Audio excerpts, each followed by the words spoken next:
to the 3 Degrees of Love divination. So I wanted to thank you guys for joining me today. Gonna give a few moments to see if anybody shows up in chat. Today is Sunday, August the 24th, I believe. Just double check that. Am I right about that? Yep. 24th. And today I wanted to talk to you guys about neurodivergent and neurotypical. So the vice versa, if you will. And one of the things that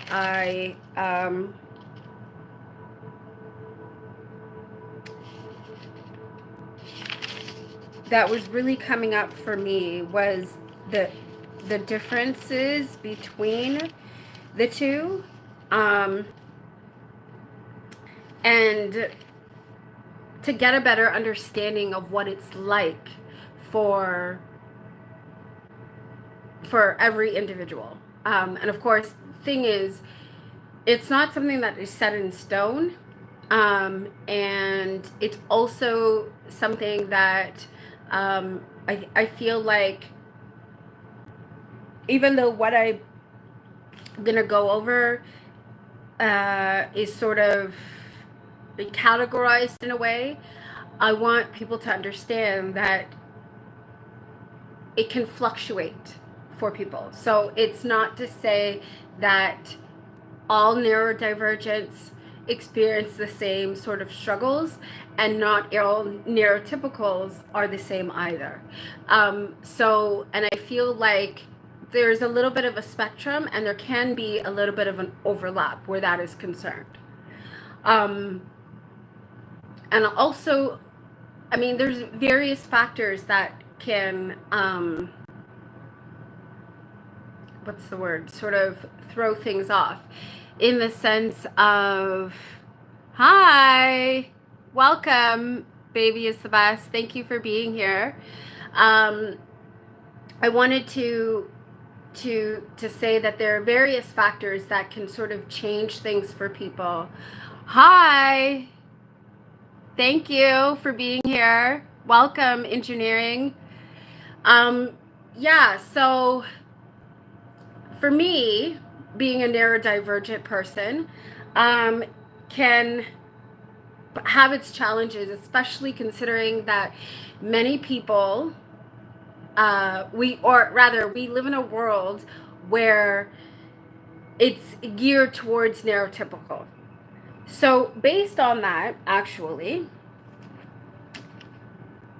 I figured let's go over the neurotypical first before I get into the neurodivergent, to get a better understanding on what life can be like. So, hold on, let me see. Where did I start it off?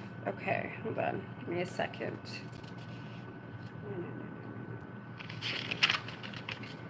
Okay, so let's start with the neurotypical, pros, if you will.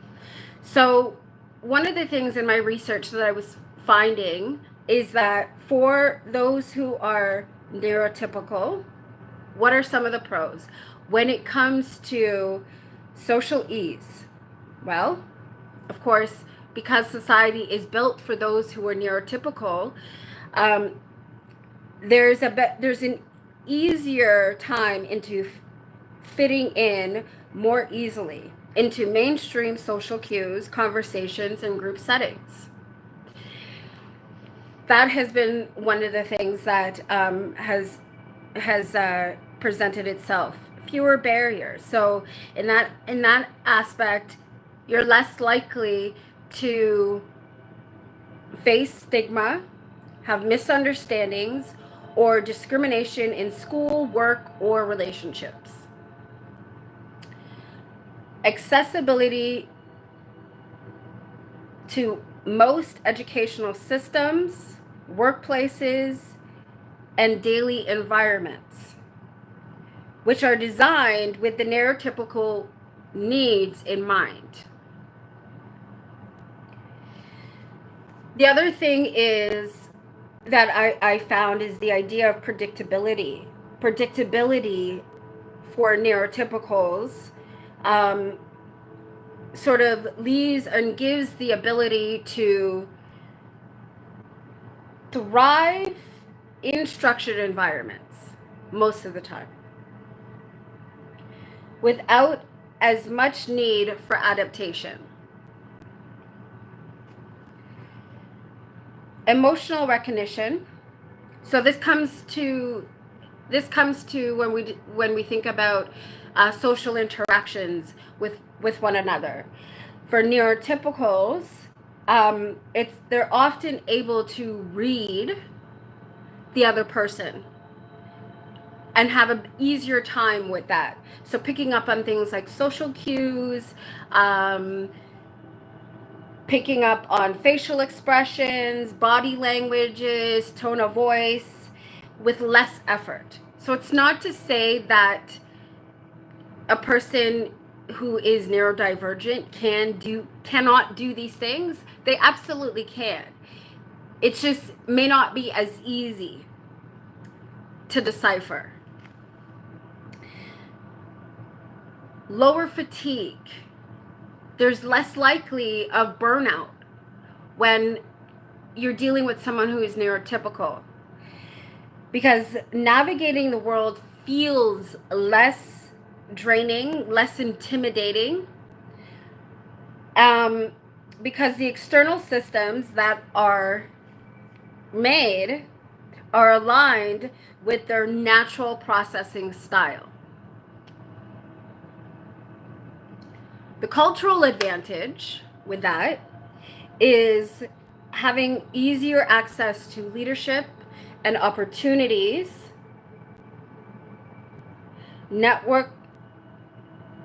leadership roles, I should say, networking opportunities, and social privileges. Now, let's think about the cons. Well, actually, do I want to go there first, or do I want to, let's do the side for the neurotypical pros, rather. Or, sorry, the neurodivergent pros, I meant to say, before I get into the cons of the both. So, pros for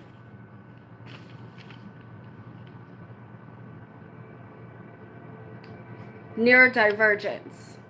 Neurodivergents often have a unique perspective. They often see patterns and connections and have attention to details that most people won't.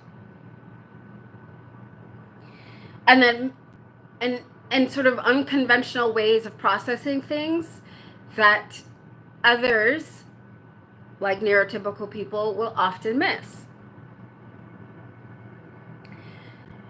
Creativity and innovation. Thinking outside of the box is natural for those who are neurodivergent, often leading with fresh ideas and unconventional ways of processing, finding solutions, and things like that.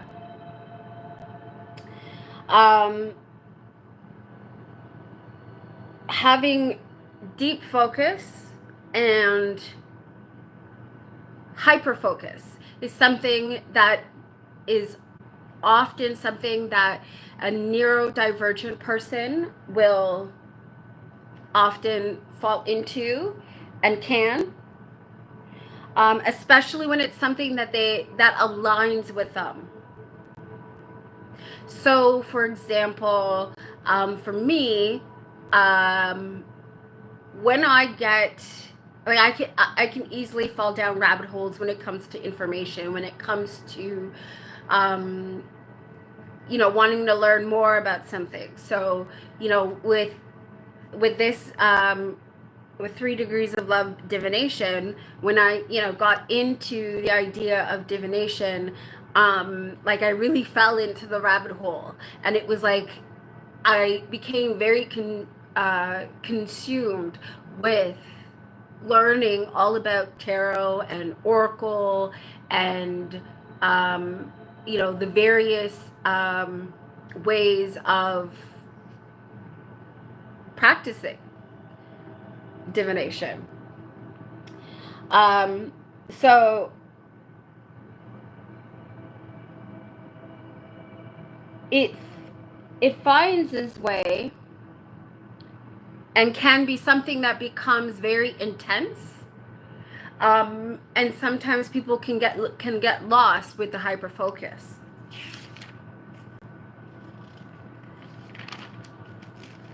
Authenticity is something that neurodivergents will often appear to be closer to, because they're not conforming. They're not allowing themselves to conform. It's not easily attainable to conform into the everyday living, so they often tend to live more authentically that way, closer to who they naturally are. And then the idea of resilience, because neurodivergents are thrown into a mix of societal norms that don't fit for them, they're often having to find alternative ways of functioning. So that allows for the ability to be resilient.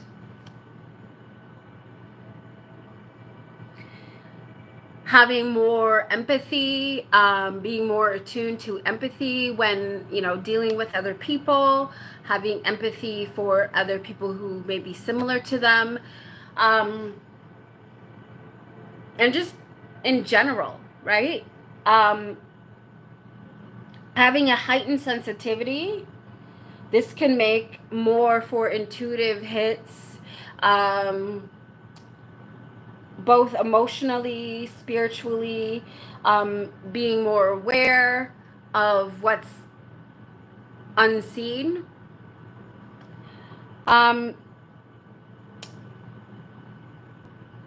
So that has been what I have so far found in regards to the differences, the pros rather, of both being for neurodivergence versus neurotypical.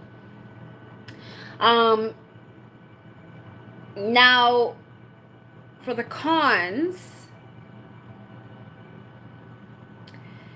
with the cons for neurodivergence, what I have found, and this is even, I can even say that this is part of even my own personal experience, being more prone to burnout,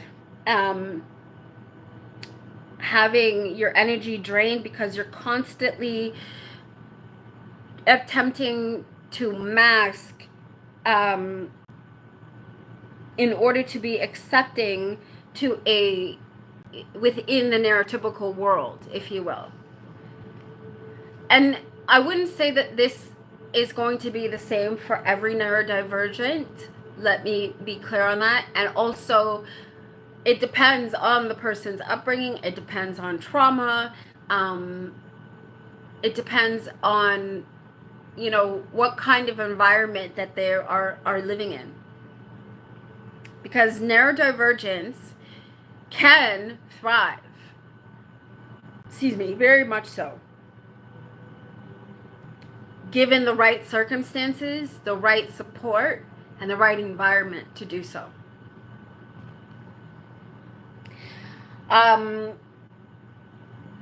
Overstimulation, so having sensory and sensitivities to noise, to light, to crowds, can feel very often overwhelming.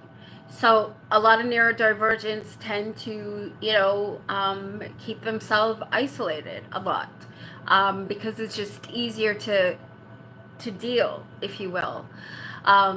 not going out and having someone judge you, not being overwhelmed by large crowds, especially when you're very sensitive to energy and emotions and things like that.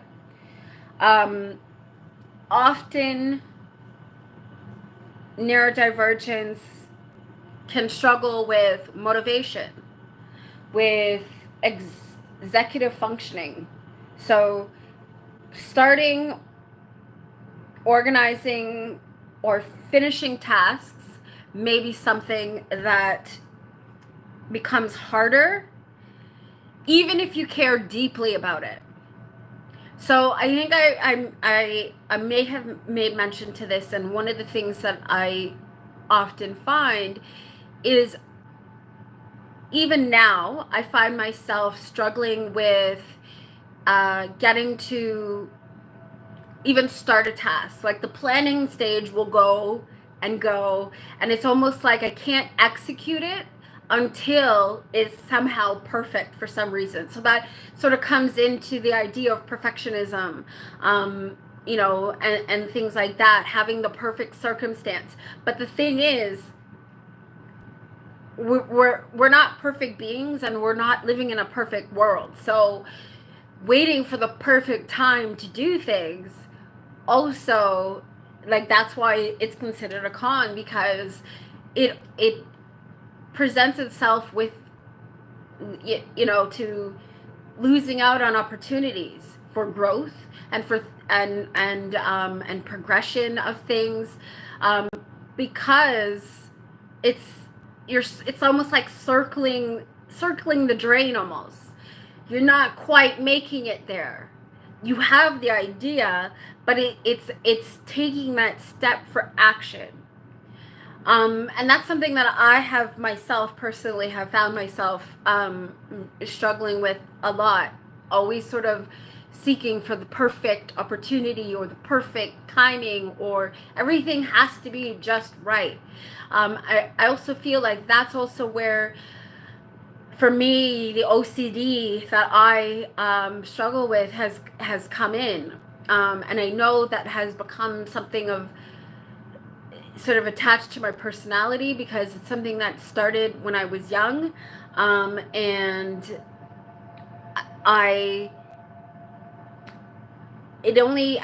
as I progressed, as I got older, it progressed with me, if you will. It even came to a point where it was so disrupting to my everyday living that it was part of my breakdown.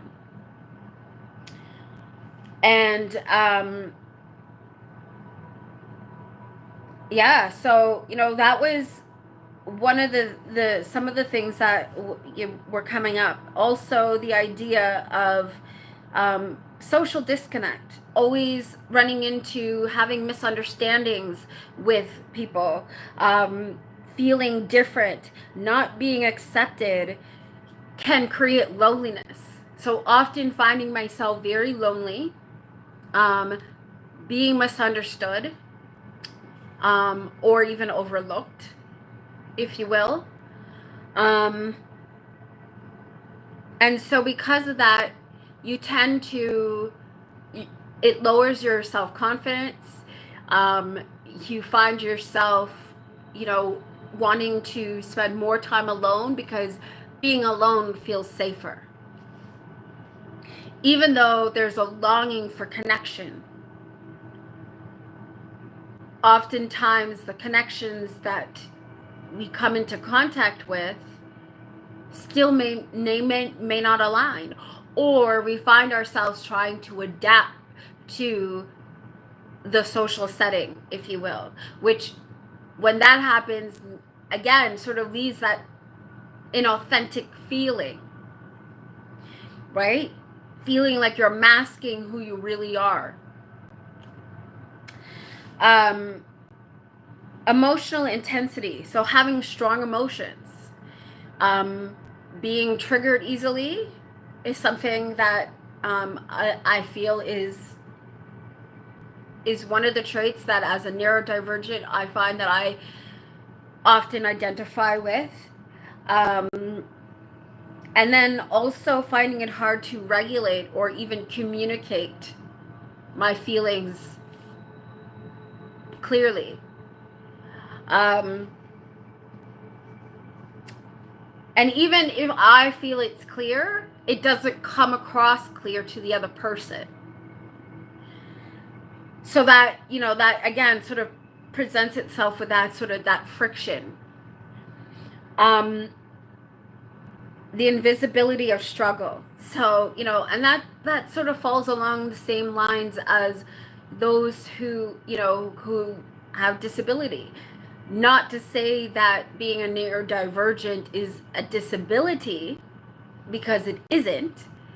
But, it's something that is unseen. So the struggles that one may endure, unless you're neurodivergent yourself, or someone who's neurodivergent, you aren't necessarily going to understand what it's like for a neurodivergent to function. So, because they can't see it. So it's easy to pass judgment on someone when you can't see their struggle. Being neurodivergent often means living with intensity of thought, emotions, sensitivity. It can feel like having both a curse and a superpower at the same time. And that's often where sometimes when I'm reflecting, I find that I conclude to. It's a struggle. It's something that often, I sit and I have to sort of debate with myself. Is this a blessing, or is this exactly as I said, is it a curse? Because it, or rather than a curse, but a burden. One or the other, really. Because of the fact that, like I said, you often feel like you're on the outside of most things.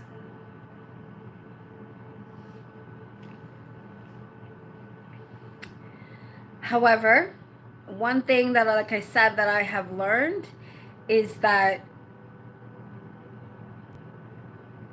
the gift of being neurodivergent can truly be a gift when the person who is neurodivergent is given the opportunity for safety, for being in an environment where you can relate authentically with someone else, when you can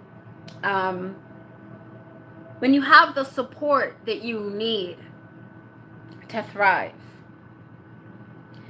The key to it all is, of course, self-acceptance and finding environments that celebrate the differences rather than shaming them. So that way that person doesn't have to be forced to mask their true identity. So now I want to talk about what are the cons of being neurotypical, because yes, we live in a neurotypical society that's built for for the norm, and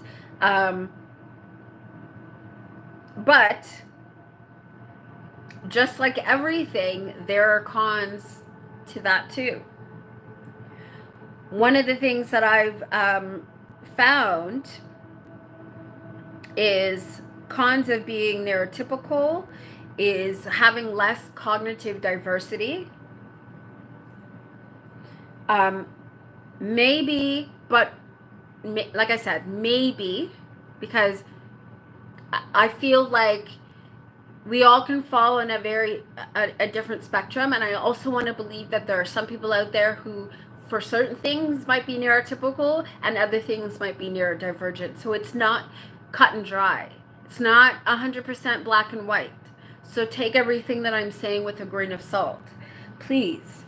But the cons of being neurotypical, besides the cognitive diversity, excuse me,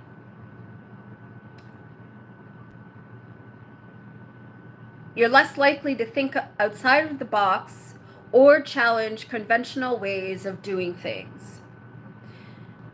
Neurotypicals can often have blind spots to empathy.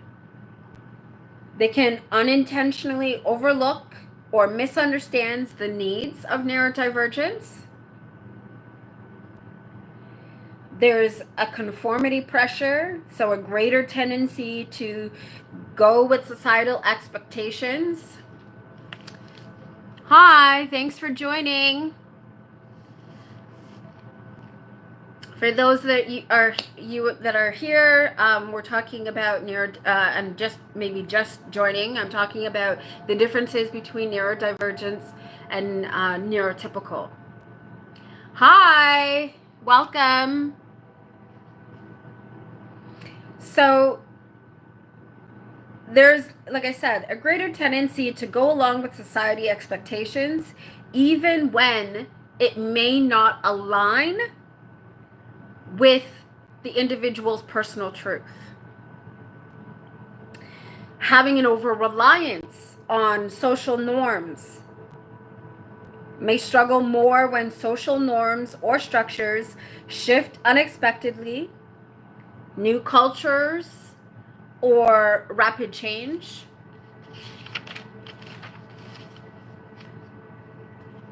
Neurotypicals can often have a very limited perspective, might not easily be able to perceive or value unique ways of problem solving or experiencing the world. The risk of complacency, because systems are built for them. Systems are built for the neurotypical in mind. So there's less motivation to adapt or change.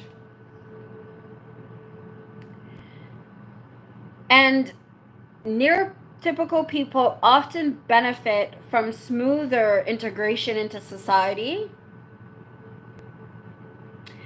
but they miss out on the richness of alternative ways of thinking, sensing, and being creative.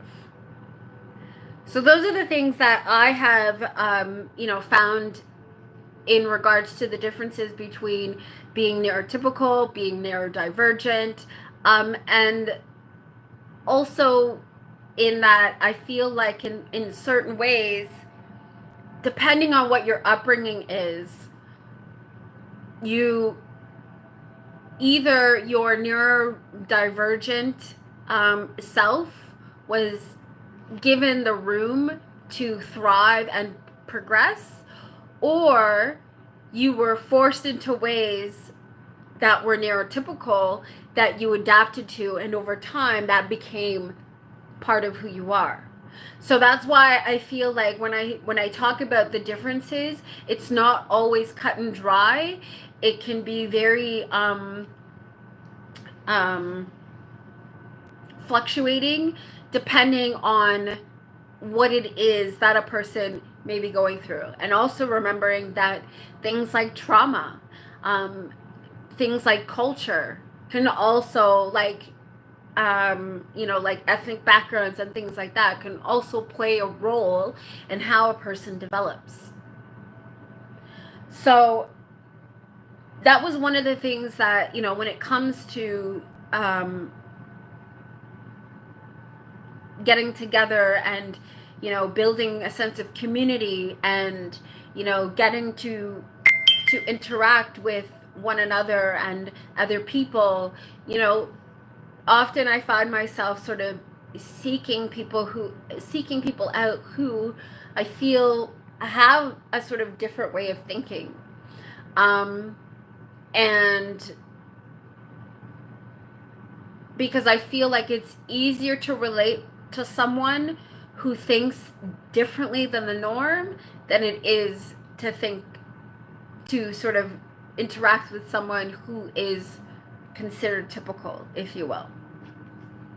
And that's not to negate any human being, any person whatsoever, because we all have our gifts, we all have our strengths, we all have our weaknesses. And so it's more so just to bring a highlight, to the differences that can occur between one another, so that we have a better understanding on how to hold space, how to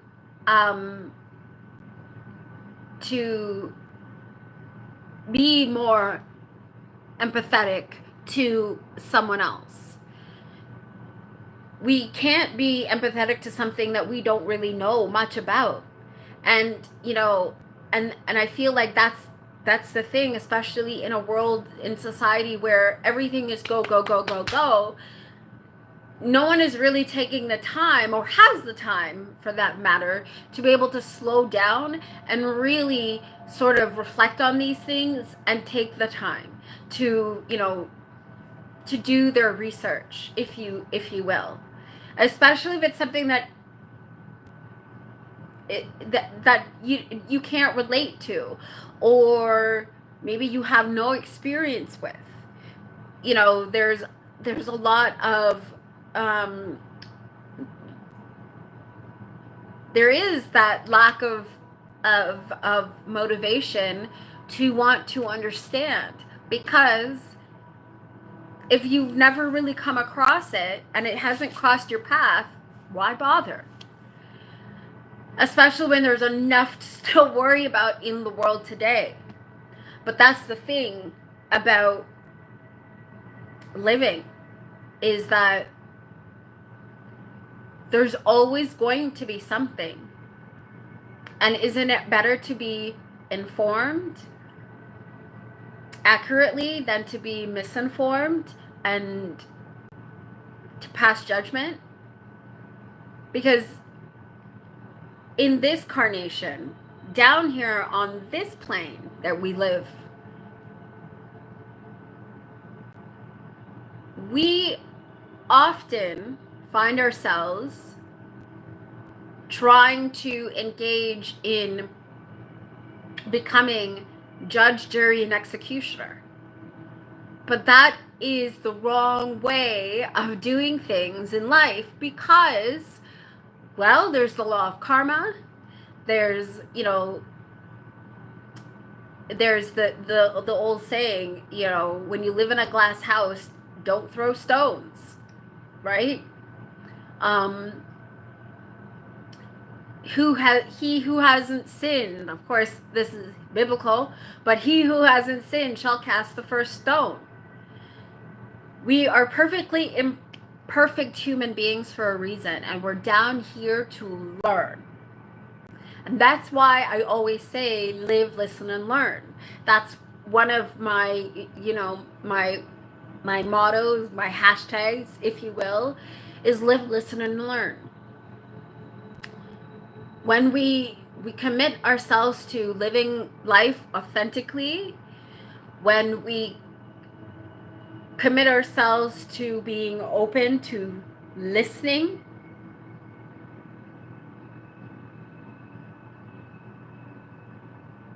to one another, and listening to ourselves for that matter, we create opportunities for learning. And the one thing that I've come to realize in the,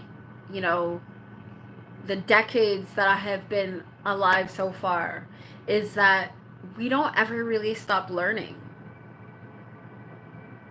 And the more we find ourselves exposed to, the more there is to learn about ourselves, about the world we live in, and about the other people in the world with us. So, to me, the best strategy when it comes to to life is always keeping an open mind, being willing and accepting of everyone's differences. You may not always agree with everyone and every taste and, every choice that everyone makes, but we surely can be respectful enough and understanding enough of one another to not pass judgment as best we can. But again, we are perfectly imperfect human beings. So because of that, some of these things come natural. When we don't understand something, we can be quick to judge. But it's in catching ourselves and recognizing that and taking that step back to really sort of reflect on things that I feel really allows the opportunity for growth. So as we are now moving into this Virgo season, and Virgo season, all about being one with nature, being one with ourselves, being one with one another. I feel like this was the perfect opportunity and time to really sort of dive into this topic. Plus, because of the fact that I am neurodivergent, and I often find myself struggling, have struggled, have burnt out, and still trying to find my place, if you will. I'm a very unique human being, and the way that I process things is, a lot different from the average. But that doesn't mean that it's wrong, and it doesn't mean that it's 100% right. It is what it is. So one of the things that also I wanted to quickly touch on is, while I was looking into understanding about and wanting to talk about what it's like to be neurodivergent,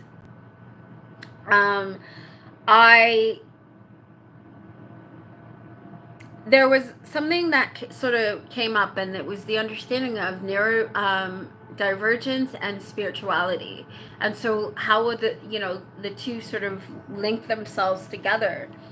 And so one of the other things that I was looking up is,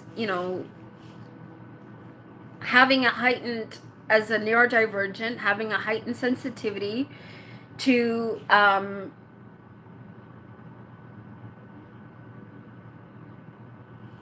emotions, to energies. And so when it comes to, to that idea of spirituality, it's almost like having an antenna for the subtler frequencies, deities, entities, if you will, those that can be narcissists, if you will, darker or lower energies, and energetic shifts that often other people miss.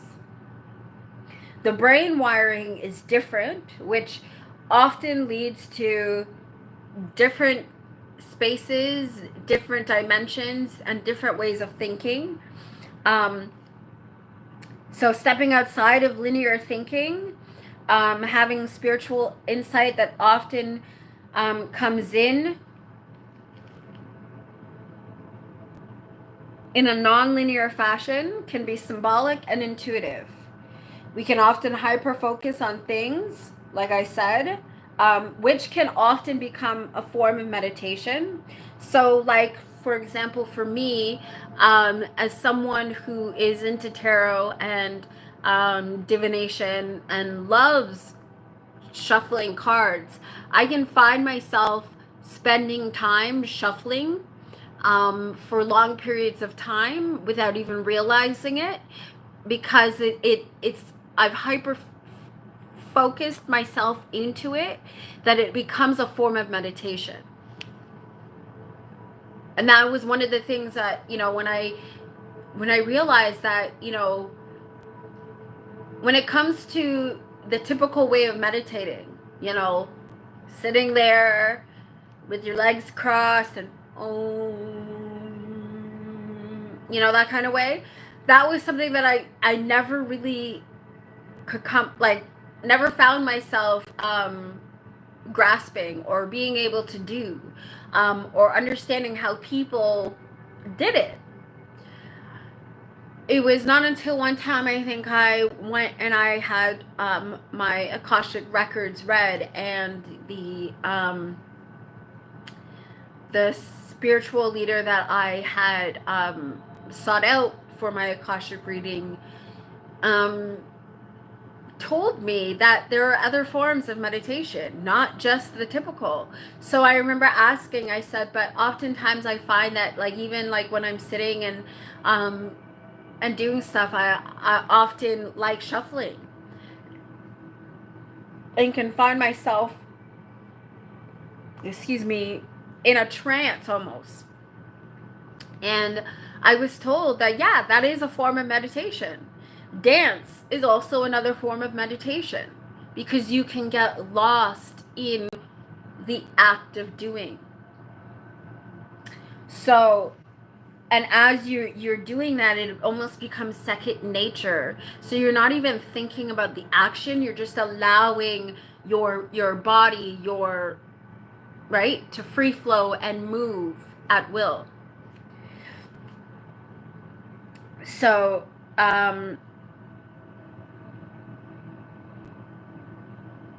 the next thing that I also found was that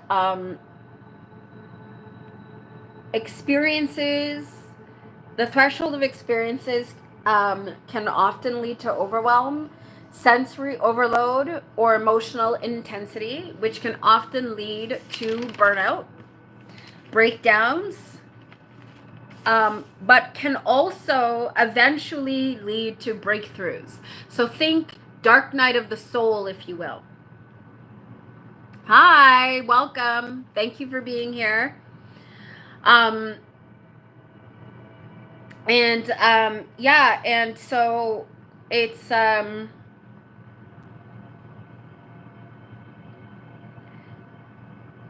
most of the time that idea of the dark night of the soul sort of you know, going through a spiritual awakening, that often happens after severe intensity, breakdown of body, of mind, of spirit, sometimes all of it all at once. You know, so being neurodivergent can make someone more attuned to liminal states between waking and dreaming, self, other, the seen and unseen. The benefits of being neurodivergent is that you're often not conforming to neurotypical ways of being. So you end up finding your own path. You end up having to forge your own path, if you will, for that reason. And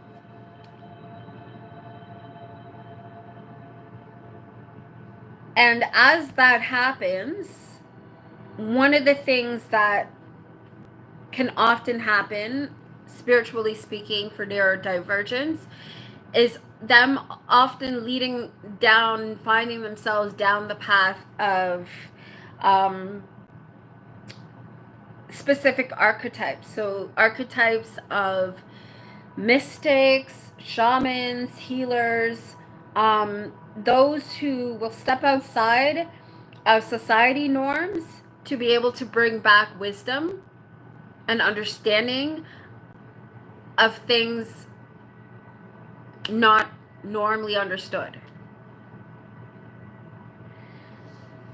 often neurodivergents will seek out spirituality groups and communities for belonging.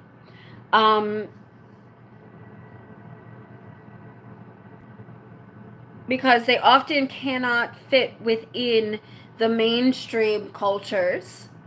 And because of that, finding unity and acceptance with one another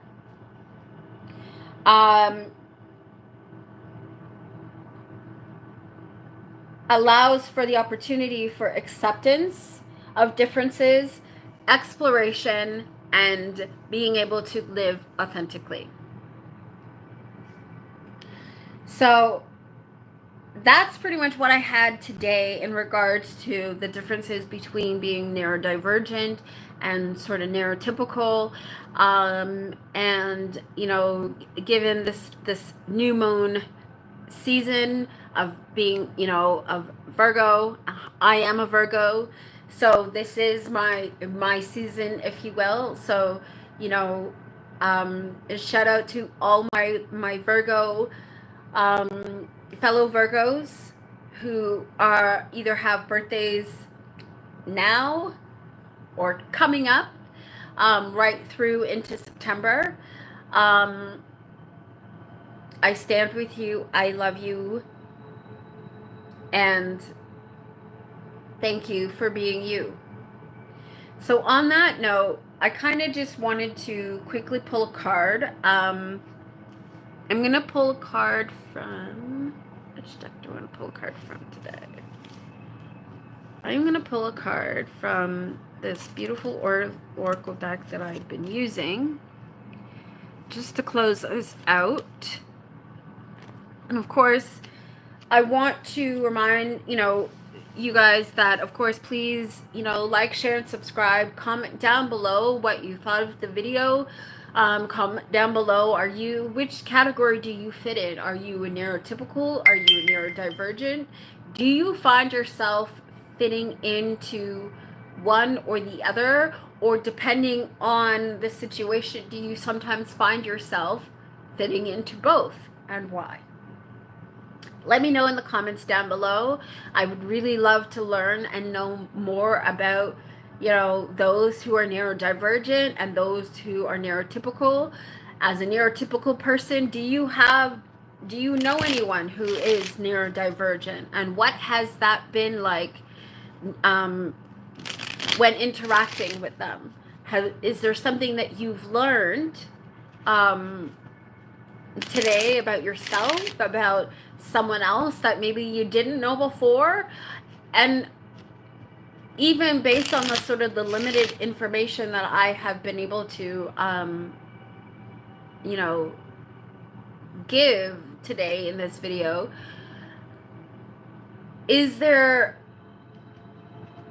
will you be motivated and have an interest in seeking more information to learn more about the differences between neurodivergence and neurotypical? Also, I want to also say that another thing, because I'm a person who often will reference movies, and I love movies because I feel like movies, television shows can often give a visual sort of view on some of this information and give you a sort of deeper understanding of it that maybe you may not be able to pick up just by hearing the facts or right? So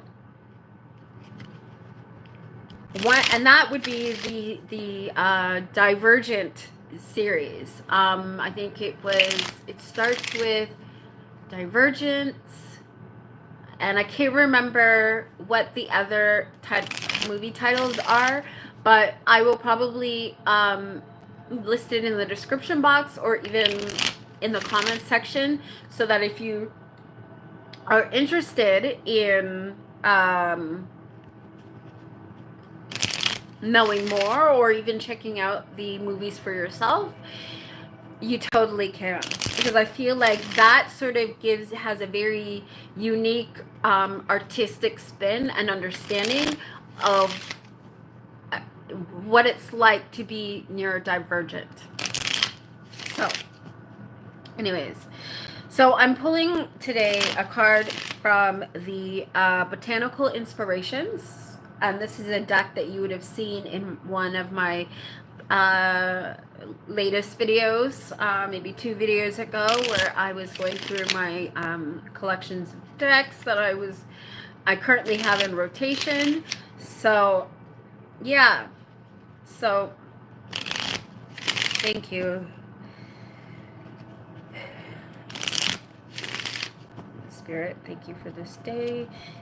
Thank you for your guidance, love. Please give us a message for the collective today as I close out this video here. Okay. So, okay. So the card that came up is Apple Blossoms. This is Malice Domestica, and I feel like this is such a perfect card for to wrap up this video, because this card with Apple Blossoms, the card reads choices, knowledge, and illumination. White are the flowers of apple tree that brings us fruits of fertility unknown. So I just want to read the guidebook on this, just to get a better understanding of the message. But I feel like it's very related into what we've been talking about today, you know, in regards to understanding one another, having the choice to obtain knowledge, and also to shed illumination on things that are unseen, having a better understanding of ourselves and one another. So, all right. The apple itself is an eternal symbol of abundance, prosperity, and generosity. To the ancient Celts, the apple blossom was a sign of fertility and was offered as a gift of love. In the language of flowers, which is very much the language of lovers, the apple blossom designated preference. The lady's choice of one suitor over another. The apple tree and its blossoms also represent gateways to other worlds of knowledge, illumination, and magic. It opens up our awareness of always having choices. Inspirational message. The apple blossom brings the gift of illumination. Once you have opened your eyes and your heart to the real abundance all around, you free yourself from the illusion that you are lacking for anything. And that's on page 11, 10 and 11. So wrapping up old cycles, beginning anew, you know, 11 being a master number, you know, wrapping up karmic cycles, and making a choice to elevate, to raise our vibrations and our frequency by being more open, loving, and understanding of ourselves and each other. So on that note, as I always say, I am love and so are you. As I see myself as human, regardless of the fact that I'm neurodivergent versus neurotypical, I see you as human too, whether you're neurodivergent or neurotypical yourself. So with all that being said, I hope that you will remember to take care of yourself and one another. And while you're at it, please don't forget about me too. Make sure to like, share, and subscribe. If you know anybody who is neurodivergent and could benefit from seeing this video, please share, pass it along. And or even if someone that you know who is neurotypical and could benefit from learning more about others who are different from them and maybe neurodivergent too. So